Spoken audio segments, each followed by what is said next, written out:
Hey everybody, welcome to another IAEI News Live. My name is Thomas Dimitrovich, and I'm going to do this session. I want to focus on a topic that came up last week during our review of 210.52, receptacles for dwelling units, receptacle outlet requirements for dwelling units. I want to hone in on, we had a discussion, we had some disagreements, we had a great debate on, is a duplex receptacle one or two receptacles? And I think that may open up a few other doors.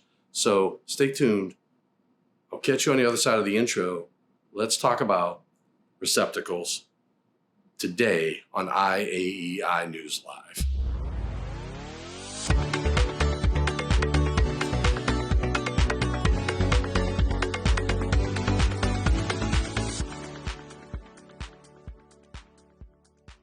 All right, so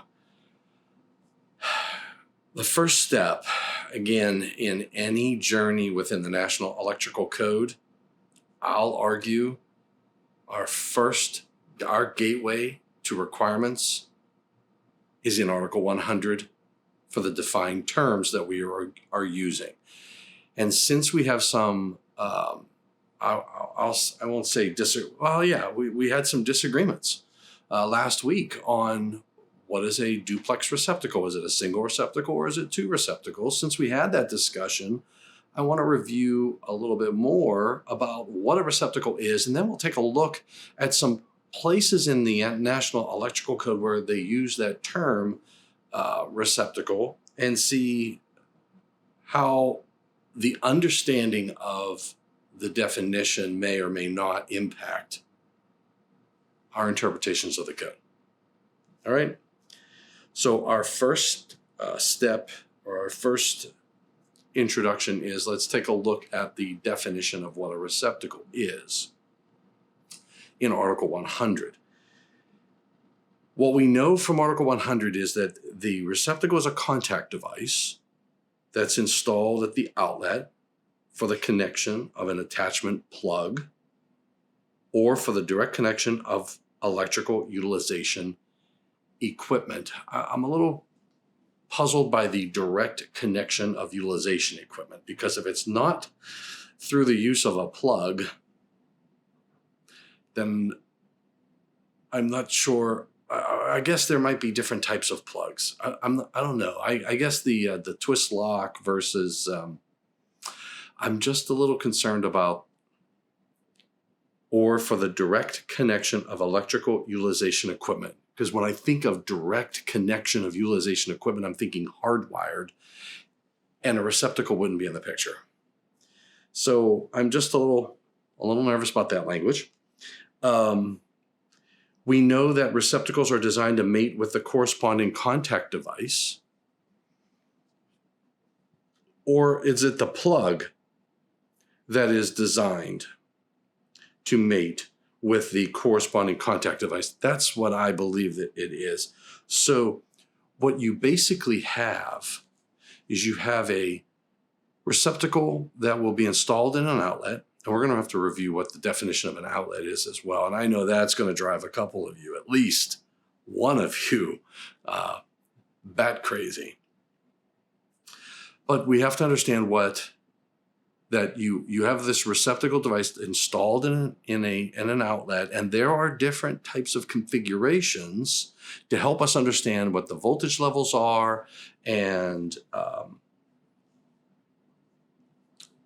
what the ratings are of those devices that we're installing. So there is a NEMA reference, which I'll throw down below, to help us understand the types of receptacles that are out there and what their ratings are, voltage ratings, current ratings. Sometimes just by looking at the receptacle, you should be able to get in the ballpark on what you're looking at, whether it's a 120 volt receptacle, 240 volt receptacle, 30 amp, 60 amp, 20 amp, 15 amp. There are different types of configurations to make it such that you have, I'll call it, I was just in fuse meetings last week. So I'm going to use a term that the fuse industry uses, and that is rejection methods. So the fact that I can't plug something into a receptacle is based upon the configuration would, I would say, be a rejection method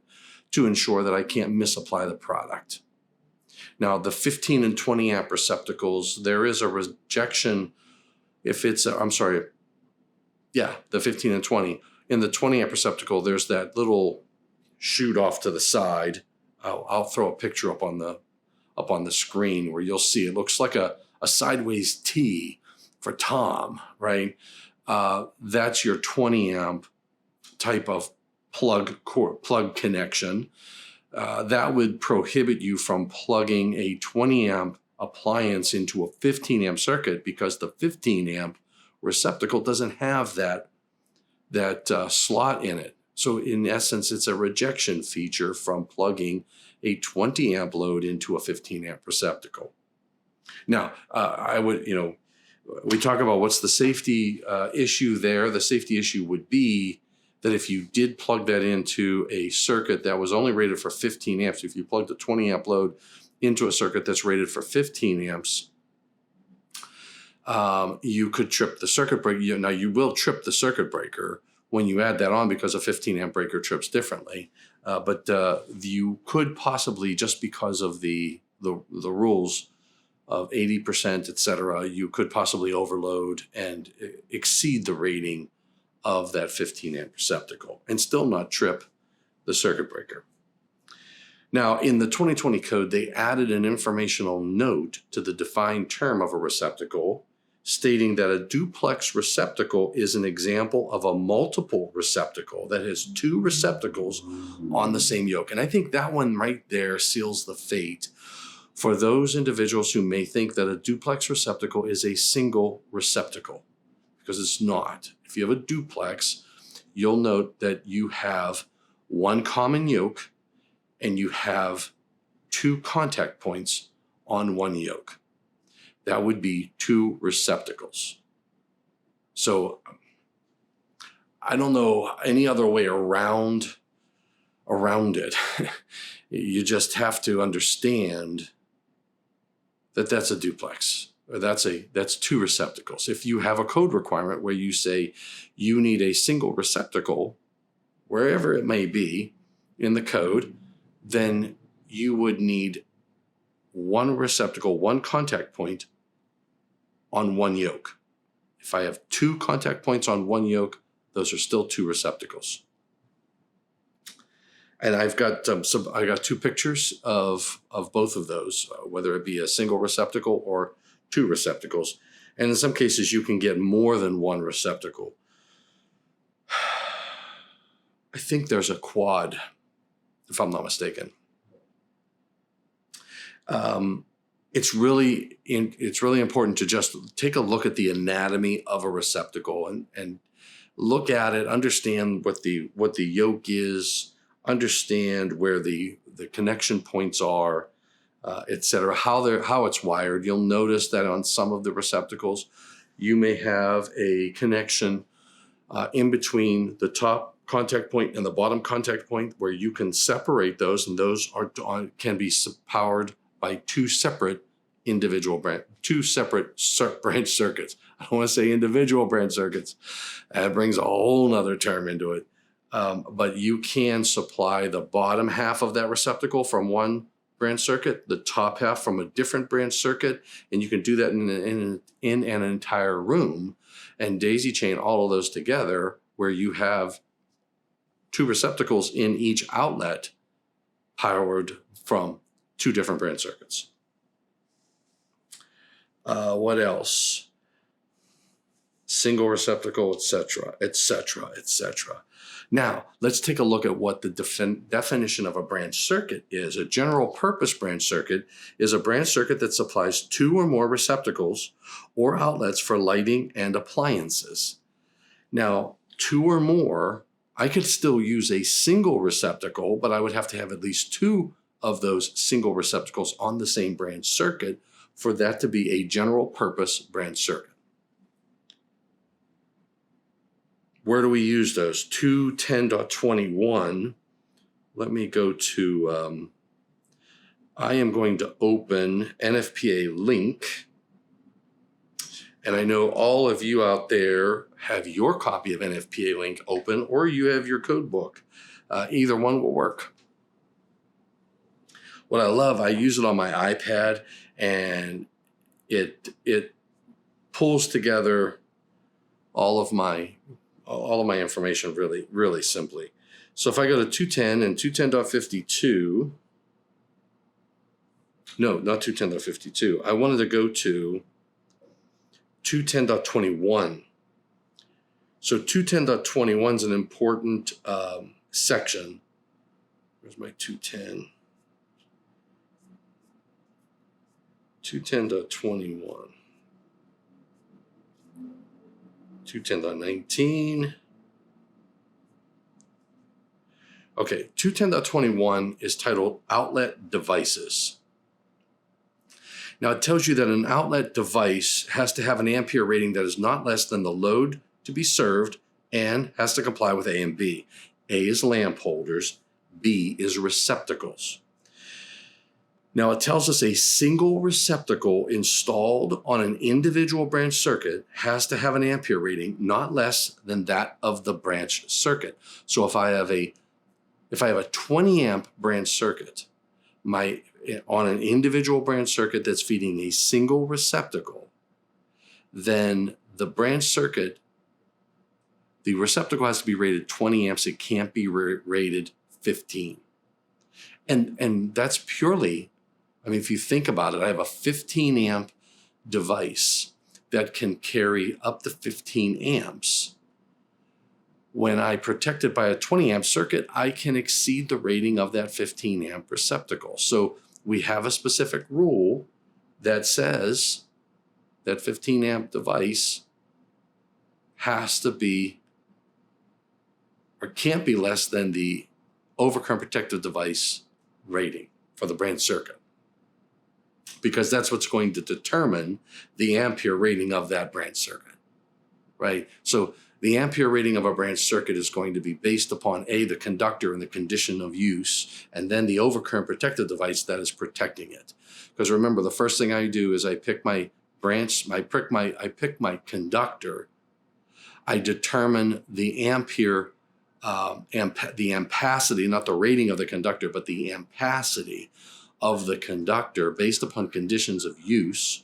And based upon the conditions of use, if I decide and determine that it is a 20 amp branch circuit, then I know I go back to my, I go back to the overcurrent protection, and I know I have to protect that conductor at its ampacity, and I go back and I pick a 20 amp branch circuit. So now the 20 ampere rating is of the branch circuit overcurrent protective device, and that establishes the trip curve to protect the conductor.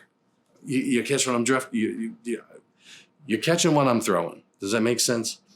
So what this is telling us now is in 210.21b for receptacles, it's telling us that if I have an individual branch circuit and I'm feeding a single receptacle, that receptacle has to have an ampere rating that is equal to this branch circuit rating, which is really going to be dependent upon, as I just explained, the branch circuit overcurrent protective device, or the overcurrent protective device that is protecting the branch circuit. You got to be careful. We got to start disciplining ourselves and not use that term branch circuit overcurrent protective device, because it's misleading. And we're going to fix that in the 2026 code cycle. You're going to see that. Okay, so that's what B1 is telling us. And there are two exceptions: that a receptacle that is installed in accordance with 430.81b. Remember, 430 is what article? Motors. So 430.81b is another thing I love about Link, is I can just click on it and it calls up the dialog box. 430.81b is portable motors of 13 horsepower or less. It says for portable motor rated at 1/3 horsepower or less, The motor controller shall be permitted to be an attachment plug and receptacle or cord connector.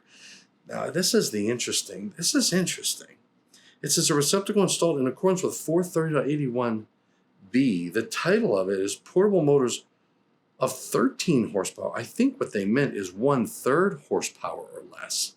Now, I'm looking at NFPA link. I'm not sure what the code book. Check your code book for that section, 430.81b. And I know it's not because I don't have my glasses on, because I can see the 1/3, which is smaller than what's in the title of 430.81b. And 430.81b, I'm going to open in book view. 430.81b doesn't, it just says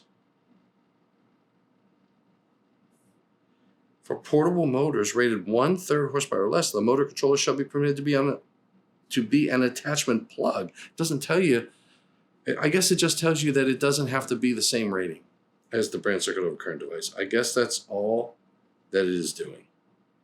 All right, so let's go back down, and I just clicked out of there. All right, so 210.21b, there's another exception. A receptacle that is installed exclusively for the use of a cord and plug connected arc welder is permitted to have an ampere rating not less than the minimum branch circuit conductor ampacity determined by 630.11a for arc welders.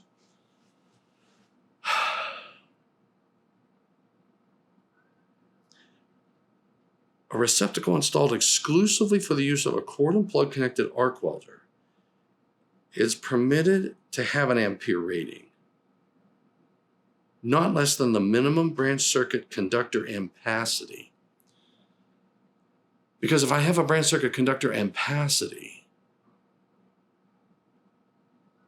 630.11a is the reference, and we'd have to go to 630.11a, which says the ampacity of the supply conductors shall not be less than the I1 EFF effective value on the rating plate. Alternatively, if that effective value is not given, the ampacity of the supply conductors shall not be less than the current value determined by multiplying the rating primary current in amperes given.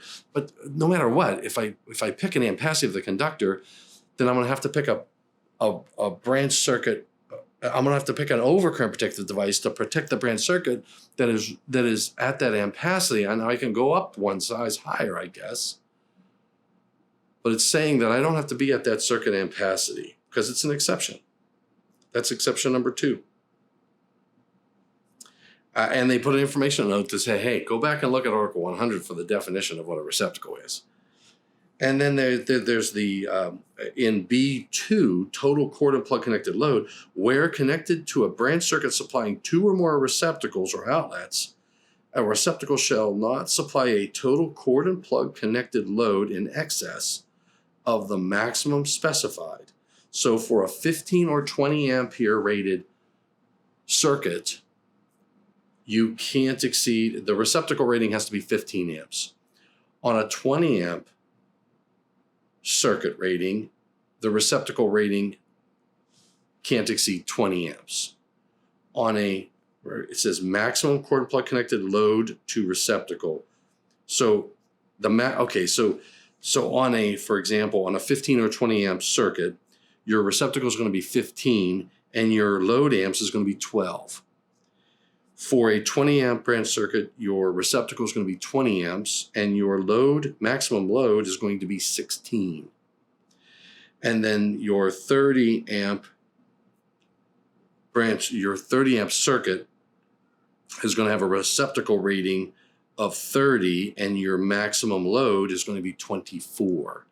So they're just basically, this is the same rules that we have on circuit breakers. And it's all about heat generated. So they're making sure that you don't run that receptacle at its ampere rating, that it's less. Capiche?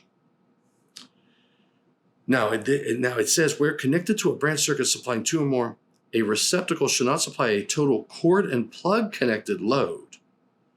A total, now, because think about it. Oh, man. A receptacle. Okay, so it's the receptacle. It's the receptacle, because here's what I'm thinking. If I daisy chain receptacles, say I have, let's just deal with a single receptacle. Let's say I have 12 of them. So one feeds the other, feeds the other. The receptacle is not the feed-through lugs that are on that. The receptacle is what's plugged in, because that's the receptacle. So I don't have to think about everything that's connected downstream. I just have to look at what's plugged in to the receptacle itself. Because when I'm thinking about it, let's just go back to a duplex. You have the top and bottom. You have two receptacles there, and on the sides you'll have your hot and your neutral, and a hot and a neutral, one for each receptacle. And I can break the tabs, but if I don't break the tabs, what do? I come off the bottom of that receptacle and I feed another receptacle. Say another duplex. But this language isn't saying that I have to look at all of the connected load downstream. This says that a receptacle cannot supply a total cord and plug connected load in excess of the maximum that's specified. So that's when I hear a cord and plug connected load, it's not all of the cord and plug connected loads downstream. It's just the cord and plug connected loads that are plugged into that receptacle. Make sense? And then in 3, we have receptacle ratings, where connected to a branch circuit supplying 2 or more receptacles or outlets, receptacle ratings shall not be less than the value listed. Okay, where connected to a branch circuit supplying 2 or more receptacles or outlets, receptacle ratings shall not be less. So what that means, 2 or more receptacles or receptacle outlets. That's telling me that if I have say I have a single receptacle, 2 or more receptacles or receptacle outlets, or outlets. So if I have a single receptacle and then I go to a light outlet, that would be 1 receptacle outlet and then 1 outlet. So it says 2 or more receptacles or outlets. 2 or more outlets or 2 or more receptacles. This is a receptacle rating, so you'd have to have a receptacle on there. Receptacle rating shall not be less than the values listed in the table 210.21 Bravo 3, or where rated higher than 50 amps, the receptacle rating cannot be less than the branch circuit rating. And remember, the branch circuit rating is established based upon the overcurrent protective device. I'm just digesting. Not less than the values listed, or where rated higher. What is rated? When the receptacle is rated higher than 50, the receptacle rating shall not be less than the branch circuit rating. So I have a 60 amp breaker, 60 amps worth of conductors, and I have a 60 amp receptacle. I can't put a 50 on that 60 amp branch circuit. Capiche? All right. There's 2 exceptions. Receptacles installed exclusively for the use of cord and plug connected arc welders. Same arc welder exception. And then you have the ampere rating of receptacles installed for electric discharge lighting shall be permitted to be based on 410.62 Charlie. Now let's take a look at the table. 210.21B3. It has the circuit ampere rating. So if I have a 15 amp breaker, 15 amps worth of conductors, 20 amp breaker, 20 amps worth of conductors, etc. It's 15, 20, 30, 40, 50. This tells you that the receptacles, on a 15, I can put a 15. Can't put a 20. I can't put anything other than a 15. It has to be 15 for a 15 amp branch circuit. On a 20, I can put a 15 or a 20, so I can go down on the 20. And this is, remember, 2 or more receptacles. This isn't an individual. So I can do 15s or 20s on a 20 amp circuit. So I can do 15s. if I had like 5 receptacles in my basement and I come off of a 20 amp branch circuit, I can make them all 15s, or I can make them all 20s. If it's a 30 amp rating, then I can put 30. I can't put anything other than 30. If it's 40, I can do 40 or 50. And if it's 50, I can do 50. So I can't have a 50 and go down to 40.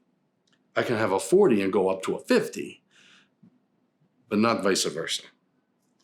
And then there's a range receptacle rating. The ampere rating of the range receptacle has to be permitted, or is permitted to be, based on the single range demand load. So now this is picking the receptacle, but I can't remember. This is the range receptacle rating. If I say it's going to be, let's say that I said it's going to be, 50 amps. I would need to have a 50 or a 40 amp branch circuit, because on a 40, I can put a 50 amp receptacle. On a 50 amp branch circuit, I can put a 50 amp receptacle. But also, you've got to think about the 80% rules, right? You've got to go scroll up and say, okay, I don't have a 50 in table 210.21b2. Where connected to a branch circuit supplying 2 or more receptacle outlets, the receptacle shall not extend, blah, blah, blah, blah, blah. All right, so those are the rules in 210.21 regarding our receptacle outlet devices. And that gives us some guidance on sizing and proper sizing, etc. All right, so let me go back to my slides. 210.21. Okay, I've done each of those. And all right, so, okay. So we covered what the definition is of a receptacle.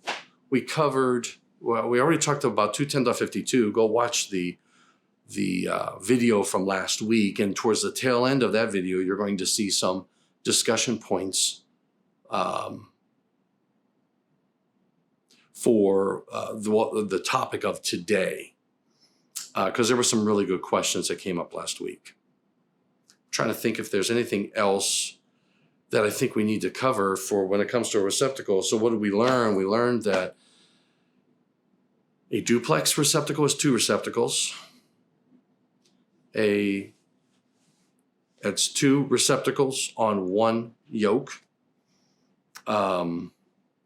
We learned when we went over to 10.21, the requirements for proper sizing, the relationship between the branch circuit rating and the receptacle, and what receptacles you can put on which branch circuit rating. And then we also learned about the loads that are being able to be plugged into each of the receptacles. I think that covers the receptacle. I want to just focus this session. I know it's going to be a shorter session, but I just wanted to focus us on the receptacle to better understand that.